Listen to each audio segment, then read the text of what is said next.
मित्रांनो, तुमचं पुन्हा एकदा GB स्टोरी टेलर या यूट्यूब चॅनलवर स्वागत आहे. आजच्या आपल्या गोष्टीचं नाव आहे लास्ट विश. लेखिका सेनोरिटा. पण गोष्ट सुरू करण्याआधी जर कोणी ह्या चॅनलवर पहिल्यांदाच आलेले असाल तर त्यांनी ह्या चॅनलला सबस्क्राईब करायला विसरू नका. चला तर मग अजिबात वेळ न घालवता गोष्टीला सुरुवात करूया.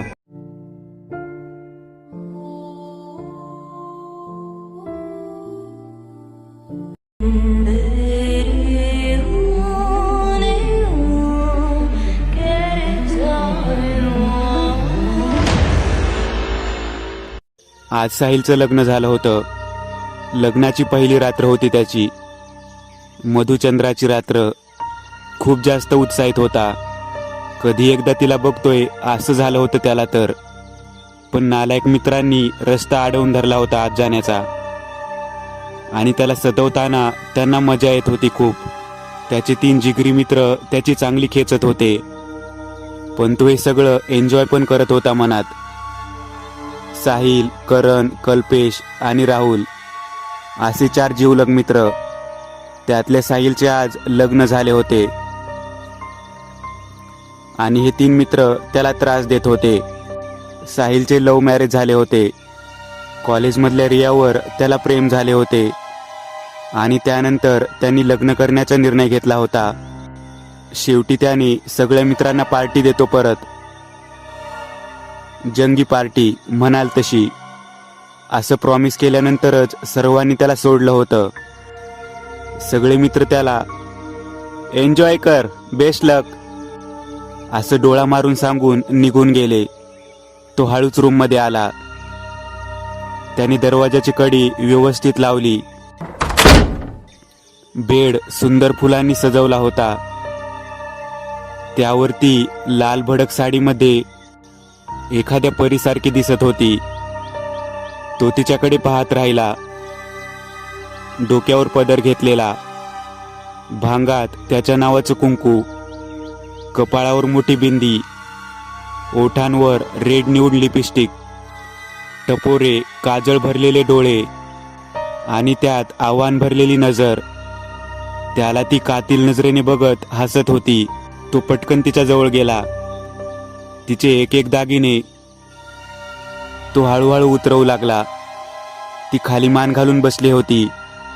लव्ह मॅरेज असले तरी पहिली रात्र असल्यामुळे तीही लाजत होतीच. त्याने तिच्या केसांची वेणी हळूवार सोडली. तिच्या केसात अजून पण गजऱ्याचा मोहक सुगंध येत होता. तिचे लांब सडक केस त्याने हातात घेऊन खोल श्वास घेतला आणि त्याचे डोळे मिटले. पण तेवढ्यात त्याला एक विचित्र घरघर ऐकू येऊ लागली. वेगळाच आवाज, घशातून जाणून बुजून काढल्यासारखा. त्याने एका क्षणात डोळे उघडले. तो आवाज त्याच्या खूप जवळून येत होता. त्याने पटकन रियाकडे पाहिले. रियाचे केस आता त्याला मोहक वाटत नव्हते. तिचे पूर्ण केस तिच्या चेहऱ्यावर आले होते. तिच्याच तोंडातून तो आवाज येत होता. हिला अचानक काय झालं? अशी का करते ही? त्याच्या मनात विचार आला. त्याने तिच्या खांद्यावर हात ठेवला आणि हळूच तिला आवाज दिला. रिया, तू ठीक आहेस ना? पाणी देऊ का तुला? उत्तराच्या अपेक्षेने तो तिच्याकडे पाहत होता. पण तिचे काही एक उत्तर आले नाही. तो तिचा चेहरा बघायचा प्रयत्न करत होता. पण तिच्या केसांमधून काहीच दिसत नव्हतं. तिची अखंड घरघर मात्र चालू होती. अचानक तिने वर पाहिले आणि साहिलचा श्वास घशात अडकला. तिचे रूप पाहून त्याला भोवळ यायची बाकी होती. ही रिया? त्याला काही समजेना. रिया दात काढून हसत होती. कपाळावरचे कुंकू पुसले होते. तिच्या डोळ्यातले काजळ सगळ्या डोळ्यांवर आणि डोळ्यांच्या खालीही पसरले होते. डोळ्यांमध्ये तिचे बुबळच नव्हते. असे तिचे डोळे दिसत होते, फक्त पांढरे शुभ्र. कुठे बघत आहे हे पण समजायला मार्ग नव्हता. आणि दात असे दिसत होते जणू ती आता रक्त पिऊन आली आहे कोणाचं. काय मग, ओळखलं नाही वाटतं? रिया वेगळ्याच आवाजात बोलत होती. तो आवाज एकदम स्पष्ट होता, बायकी आवाज आणि त्याला पुरुषी आवाजाची किनार. साईला हा आवाज ओळखीचा वाटला, पण तरीही त्याला काही आठवेना. त्याच्या मेंदूने जणू विचार करायचं बंद केलं होतं. तो फक्त पाहत होता. समोर जे काही होत आहे त्याला बघण्याशिवाय काय हातात होतं त्याच्या. अचानक ती बेडवरून उडी मारून उभी राहिली. आपली नाजूक रिया हे काय करते त्याला काही समजेना. तेवढ्यात रियाने परत उडी मारली. ती पंख्यावर जाऊन बसली. तिची लाल साडी, लांब सडक केस आता साईला खूप भयावह वाटत होते. रिया फॅनवरून अचानक उलटी लटकली. त्याच्या समोर ती उलटी लटकून झोके घेऊ लागली. त्याचं काळीच घशात आलं होतं ते दृश्य बघताना. तिचे लांब सडक केस खाली जमिनीवर लोळत होते. तिची ती भयानक नजर त्याच्याकडे क्रोधित होऊन बघत होती. नंतर ती खाली आली. त्याच्याकडे हळूहळू चालत आली. तिच्या नजरेत चालण्या बोलण्यात खूप बदल झाला होता. ती ऐटीत चालत होती. साडीच्या निऱ्या एका हाताने वर धरल्या होत्या आणि केसांशी स्वतः चाळा करत होती. तो तिच्याकडे बघता बघता ती खूप जवळ आली त्याच्या आणि कानात येऊन खुसफुसली त्याच्या. किन्नरला बघितले नाही का कधी? त्याला त्या बोलण्याने शॉक लागला. तो मागे सरकला आणि त्याचा तोल गेला. तो बेशुद्ध होऊन खाली कोसळला. इकडे रिया त्याच्या बेशुद्ध शरीराकडे पाहून ही करून विचित्र स्वरात हसली. सकाळी त्याला जाग आली आणि रात्रीचा भयान प्रसंग त्याला आठवला. तसं त्याच्या अंगावरून सरसरून काटा आला. तो झटकन उठून बसला. त्याला रिया कुठेच दिसली नाही. आपण पाहिले ते नक्की स्वप्न होते की खरंच अशी घटना घडली असेल याचा तो विचार करत राहिला. त्याने खूप विचार केला, डोक्याला ताण दिला आणि विचार केला खरं काय आणि खोटं काय. रिया खूप जास्त नॉर्मल वागत होती. सर्वांना चहा दिला, तुळशीला पाणी वाहिले आणि फुलं वाहिली. देवपूजा करून तिने देवाला हात जोडले. त्यानंतर मात्र तिचा चेहरा कमालीचा शांत आणि प्रसन्न वाटत होता. साहिल तिच्याकडे पाहून रात्रीचा भयान प्रसंग विसरून गेला आणि तिच्या निरागस सौंदर्याच्या प्रेमात पडला. रिया सर्व घरच्यांना सांभाळून घेत होती. हळूहळू दिवस जात होते, पण साहिलची हिंमत होत नव्हती तिच्या जवळ जाण्याची. त्या दिवसानंतर तो तिच्या जवळ जायलाही घाबरत होता. एक दिवशी साहिल रूममध्ये आला आणि त्याला झोपी गेलेली गोड रिया दिसली. आपल्या आईबाबांना किती जीव लावते, घर किती छान सांभाळते, कमी वेळात तिने किती आपलंसे केले या घराला. तो तिच्याकडे पाहून मनात विचार करत होता. तो सावकाश तिच्या जवळ गेला आणि तिच्या गालावरच्या बटा सावरायला त्याने हात तिच्या चेहऱ्यावर नेला. तितक्यात एकदम अनपेक्षितपणे तिने त्याचा हात हवेतच पकडला. त्याला धक्का बसला आणि त्याने डोळे विस्फारून झोपलेल्या तिच्याकडे पाहिले. तिने अजूनही डोळे मिटलेले होते, पण त्याच्या हातावरची तिची पकड घट्ट होत चालली होती. त्याला वेदना होऊ लागल्या. असे वाटत होते की आता ती त्याचा हात मोडेल. तो हात सोडवण्यासाठी धडपड करू लागला आणि तिला झोपेतून जागी करण्यासाठी आवाज देऊ लागला. रिया रिया सोड माझा हात, उठ तू, झोपेतून जागी हो. असं का करतायस? अचानक त्याच्या हातावरची तिची पकड ढिली होते आणि ती झटक्यात डोळे उघडते. तिचे डोळे म्हणजे बुबुळ विरहित होते, नुसते पांढरे फटक, आणि चेहऱ्यावर लाल नसा दिसत होत्या. चेहराही बराच पांढरा दिसत होता. केस पुढे डोळ्यावर आले होते. तिचा चेहरा पाहून त्याला धडकी भरली होती. हातापायाला कापरे भरले होते त्याच्या. तो स्तंभित होऊन फक्त तिच्याकडे पाहत होता आणि त्याला तसे पाहून तो रियाचा भयानक चेहरा कमालीचा समाधानी दिसत होता. ती पटकन उठून बसली बेडवर. त्याच्या चेहऱ्याच्या अगदी जवळ आली आणि त्याच्या कानात खुसफुसत म्हणाली, तिच्याजवळ नाही जायचा हा? परत म्हणू नकोस, सांगितलं नाही.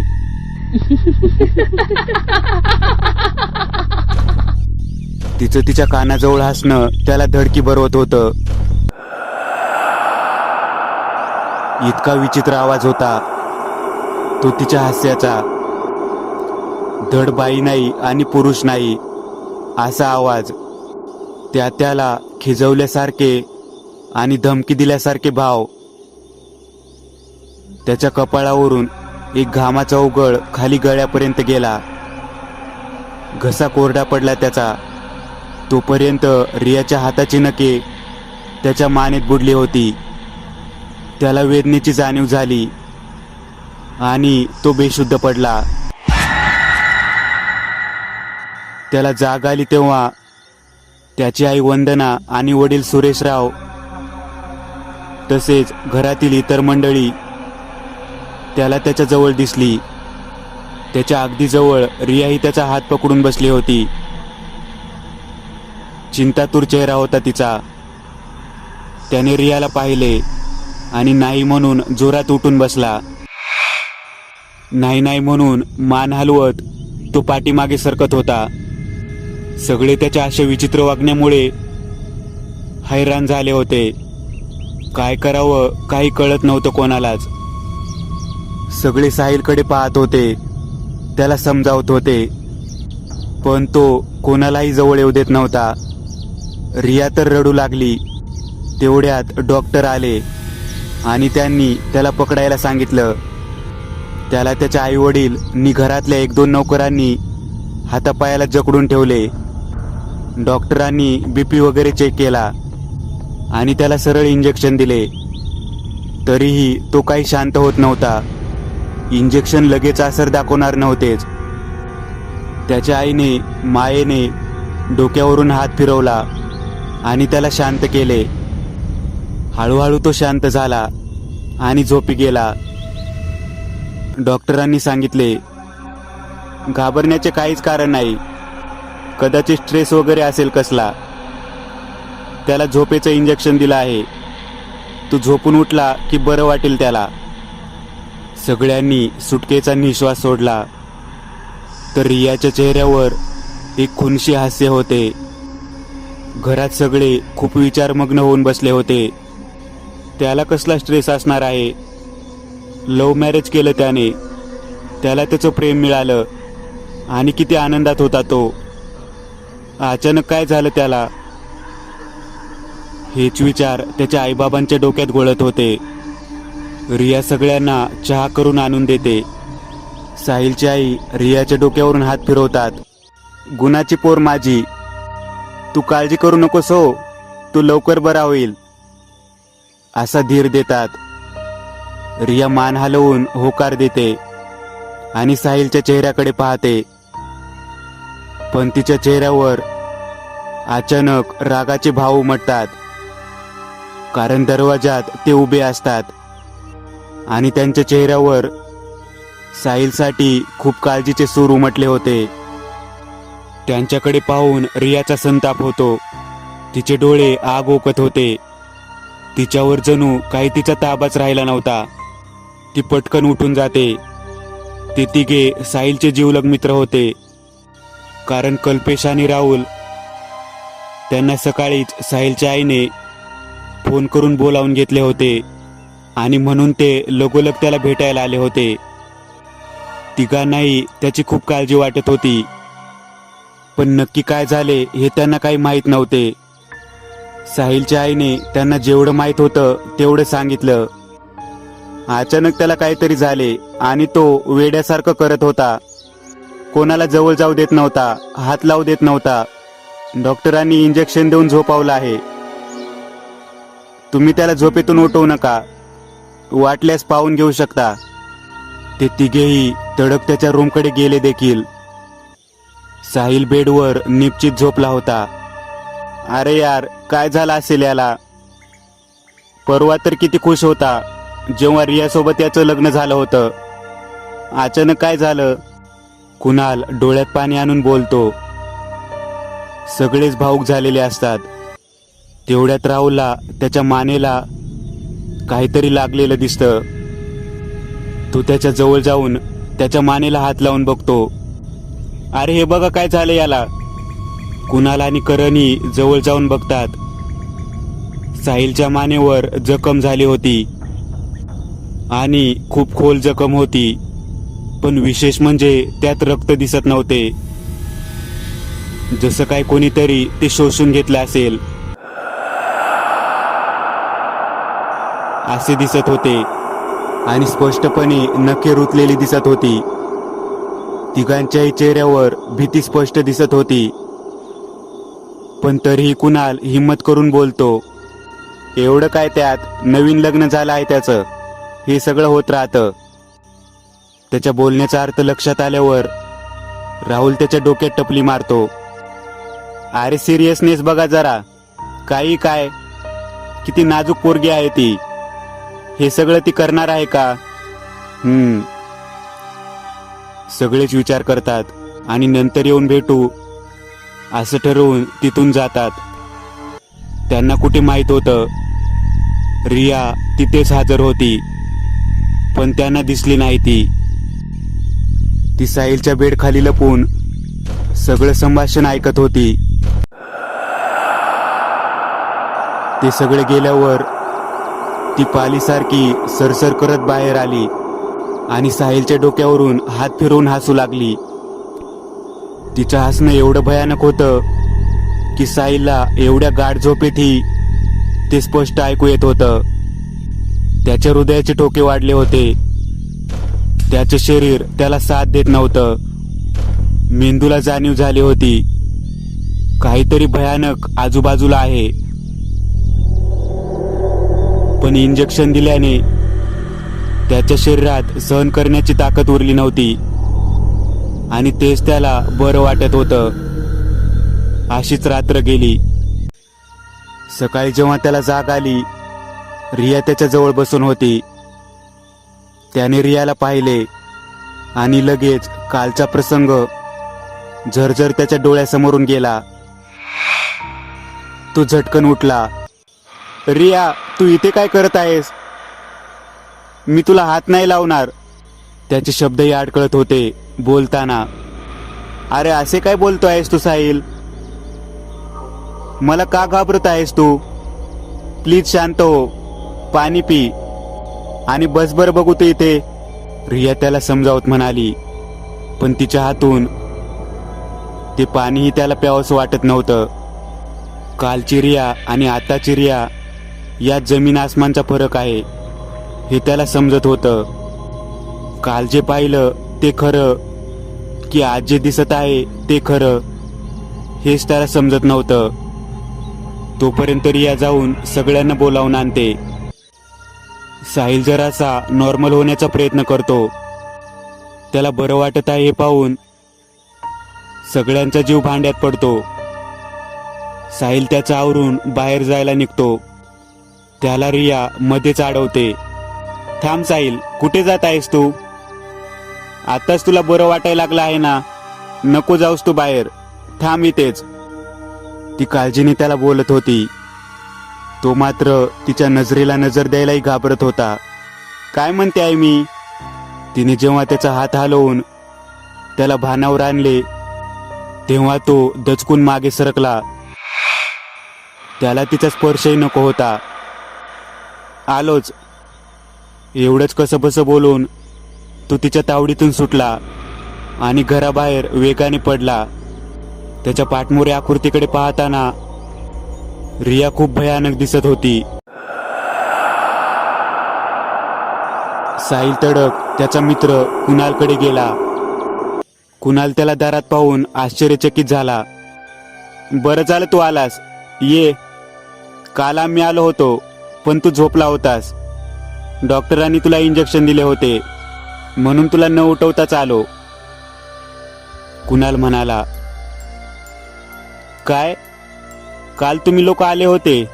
वेट, मला तुम्हाला सर्वांना काहीतरी सांगायचं आहे. सगळ्यांना आताच कॉल करून बोलावून घे. साहिल चेहऱ्यावरचा घाम पुसत बोलतो. कुणालही लगेच त्याच्या 2 मित्रांना फोन करतो आणि ठरलेल्या ठिकाणी बोलावतो. थोड्याच वेळात ते चौघेही एका बारमध्ये बसलेले असतात आणि पेग रिचवत असतात. थोडं नॉर्मल बोलणं झालं आणि लगेच सगळे साहिलची खेचू लागले. कशी होती मग फर्स्ट नाईट? कुणाल डोळा मारत विचारतो. राहुल त्याला टाळी देत म्हणतो, छानच असणार. साहिल आहे तो बाबा. करण साहिलचे निरीक्षण करत होता.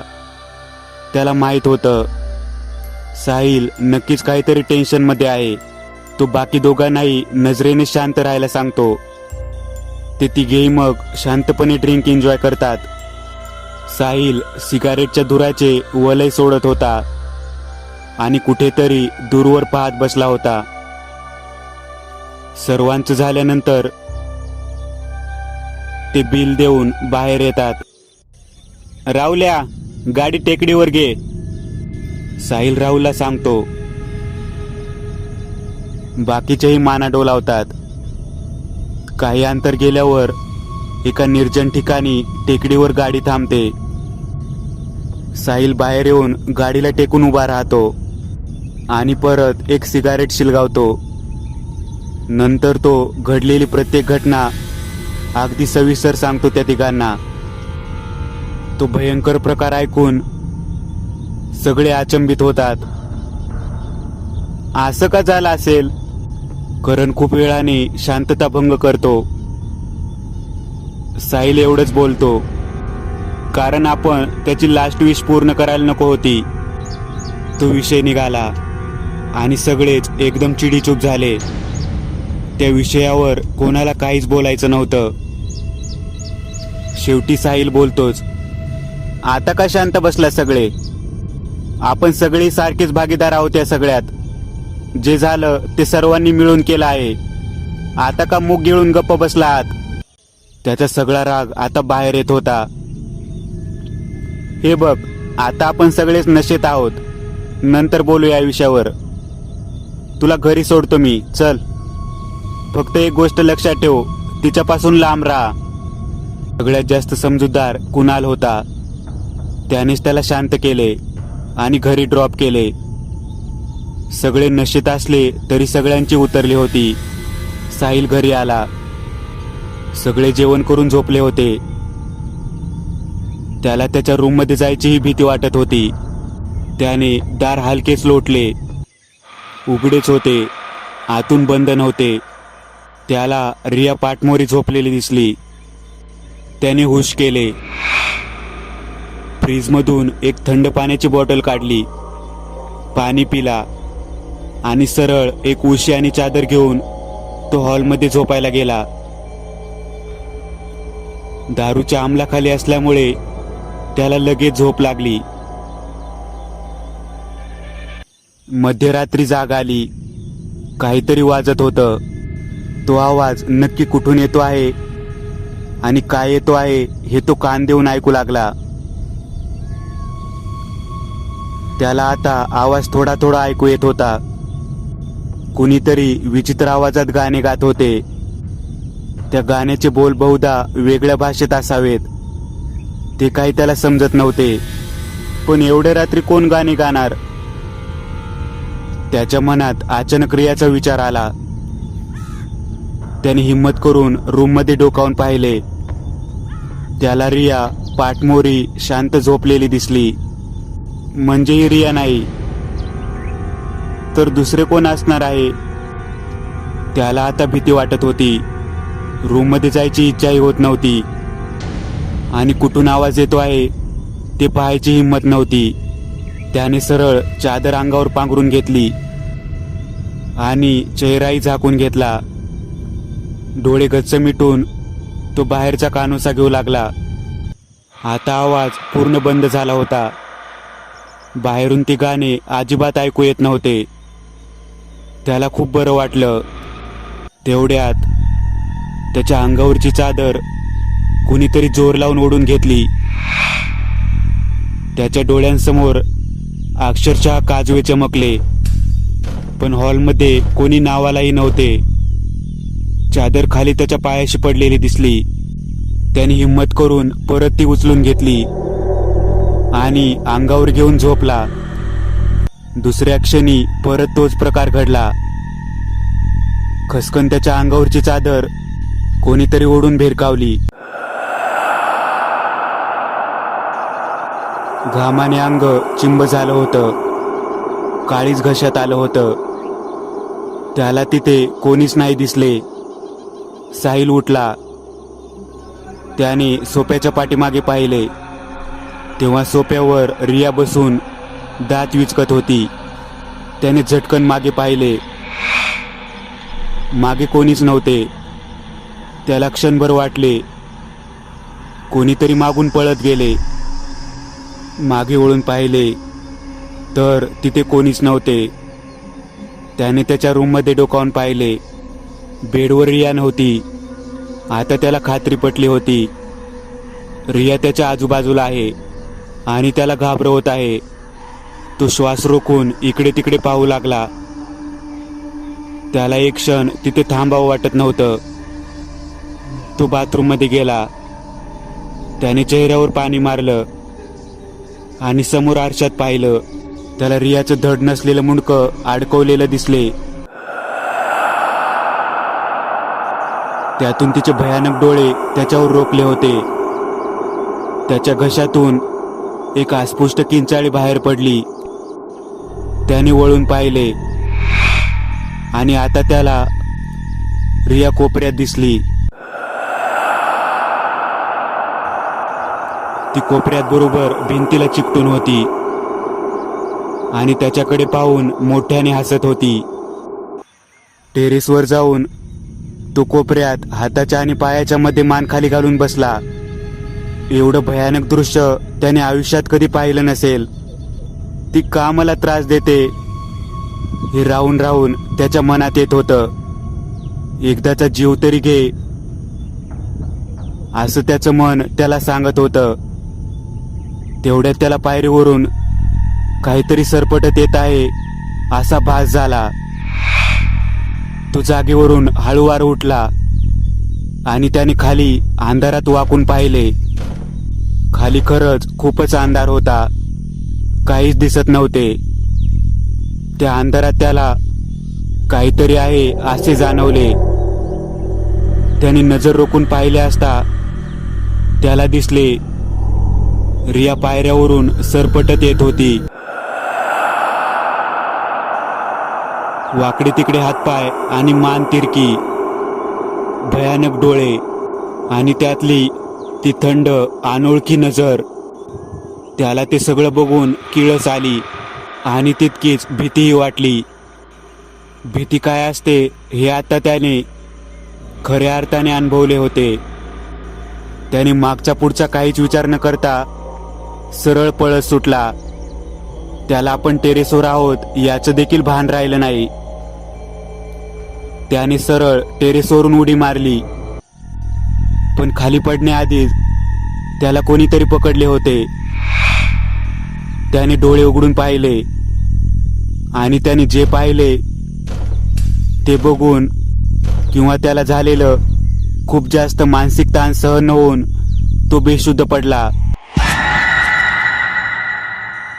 सकाळी जाग आली तेव्हा तो बेडवर होता.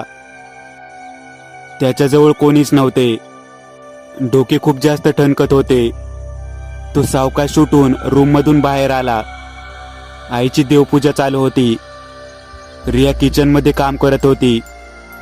बाबा पेपर वाचत बसले होते. आई, त्याने आईला आवाज दिला.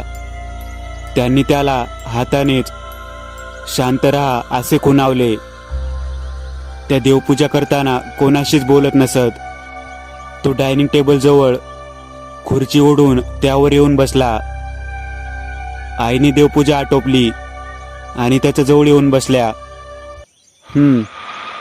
बोल, काय म्हणत होतास? साहिलला खूपच नवल वाटत होतं. रात्री एवढं काय झालं? मी बेशुद्ध झालो शेवटी.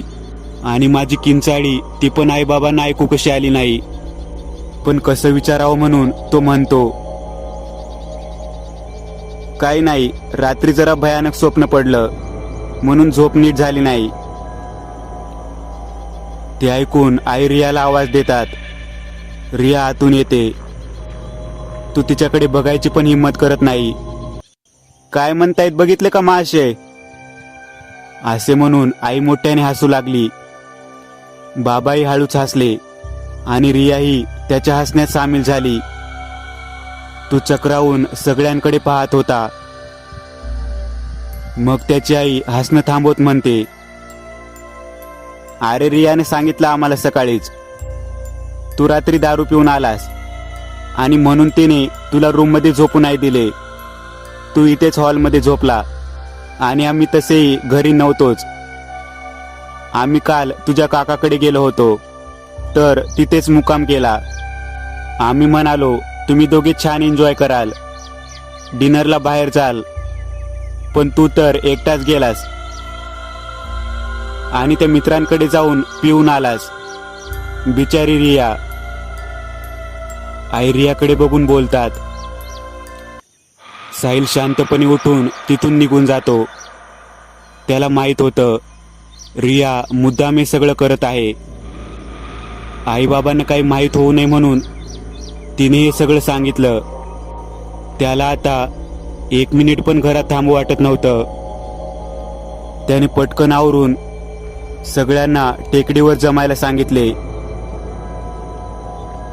तेवढ्यात रिया त्याला चहा घेऊन आली. त्याने परत तिच्याकडे पाहण्याचं टाळलं. तिने त्याच्या हातात चहा दिला आणि निघून गेली.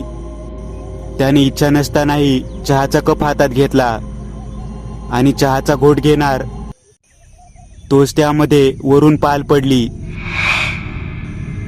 हे सगळं एवढ्या जलद झालं की साहिलला काही समजले नाही. त्याच्या हातातून कप खाली पडला आणि फुटला. आवाज ऐकून रिया आणि त्याची आई वंदनाबाई तसेच सुरेशरावही पळत आले. त्यांनी पाहिले तिथे एक पाल मरून पडली होती. त्याच्या आईने पटकन त्याला जवळ घेतले. रिया त्या पालीकडे पाहून किळस आल्यासारखं करते. बाळ साहिल, भरल्या घरात असे काय होत आहे तेच समजत नाहीये. हा खूप मोठा अपशकुन आहे. तू काळजी घे स्वतःची आणि आपण लवकरच आपल्या कुलदेवतेला जाऊन दर्शन घेऊन येऊ. वंदनाबाई काळजीने बोलतात. अहो, काही नसतं असं अपशकुन वगैरे. काही पोरांच्या मनात भरवू नका. जा साहिल, तू बाहेर जातो आहेस ना, जा, काही होत नाही. तुझ्या शर्टवर चहा सांडला आहे, कपडे बदलून जा, सुरेशराव सांगतात. आणि साहिल ही आईला आश्वस्त करून शर्ट बदलायला निघून जातो. आई किचन मध्ये जाते आणि बाबा परत बाहेर निघून जातात. साहिल कपाटातून दुसरा शर्ट काढतो आणि तो बदलायला घेतो. तेवढ्यात त्याला कचकच असा आवाज येऊ लागतो. तो मागे वळून बघतो. रिया जमिनीवर बसून मेलेली पाल चावून खात होती. साहिल तिच्याकडे बघतो तेव्हा ती त्याला बघून हसते आणि बोलते, जा तू, त्या तिघांना भेटायला जातो आहेस ना, जवळ आली आहे वेळ तुम्हा चौघांचीही. असंच चावून खाणार मी तुम्हाला. साहिलला मळमळून आलं ते पाहून आणि तो तिथून वेगाने पळत सुटला. खाली येऊन त्याने बाईक स्टार्ट केली आणि भरधाव वेगाने टेकडीवर निघाला.